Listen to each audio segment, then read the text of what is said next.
വികസനത്തിന്റെ പെരുമ്പറ മുഴക്കി സർക്കാർ ഒപ്പമുണ്ടെന്ന ആത്മവിശ്വാസം ജനങ്ങളിൽ സന്നിവേശിപ്പിച്ച് നവകേരള സദസ്സ് ആലപ്പുഴ ജില്ലയിൽ പൂർത്തിയാക്കി പത്തനംതിട്ട ജില്ലയിൽ പ്രവേശിച്ചിരിക്കുകയാണ്.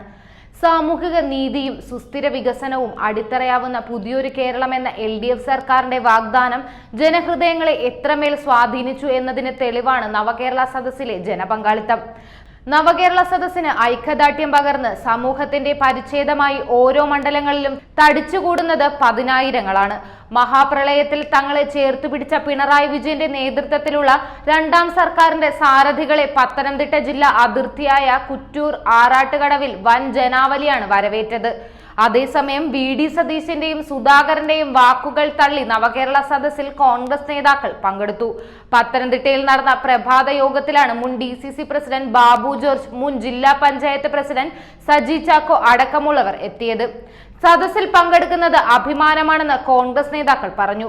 പരിപാടിയിൽ ബഹിഷ്കരിക്കുന്ന UDF നിലപാട് ശരിയല്ലെന്നും ബാബു ജോർജ് പറഞ്ഞു. യൂത്ത് കോൺഗ്രസ് നേതാക്കളെ തെറ്റിദ്ധരിപ്പിച്ച് വഴിയിൽ ഇറക്കുകയല്ല നേതാക്കൾ ചെയ്യേണ്ടത്.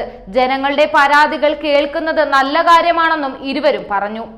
റബ്ബർ മേഖലയുടെ കരുത്ത് വീണ്ടെടുക്കുന്നതിനായി കേന്ദ്ര നയങ്ങൾ തിരുത്തേണ്ടതുണ്ടെന്ന് മുഖ്യമന്ത്രി പിണറായി വിജയൻ നവകേരള സദസ്സിന്റെ വാർത്താ സമ്മേളനത്തിൽ പറഞ്ഞു.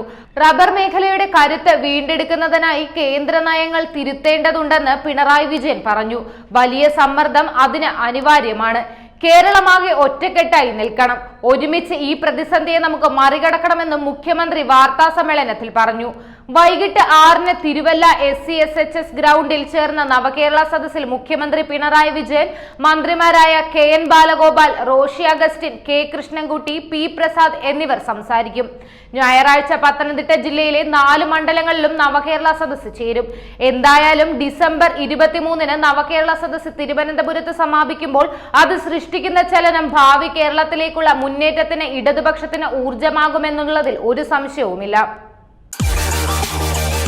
കൂടുതൽ വാർത്തകൾക്കും വാർത്തകളിലെ വസ്തുതകൾക്കും ഈ ചാനൽ സബ്സ്ക്രൈബ് ചെയ്ത് ഫോളോ ചെയ്യുക.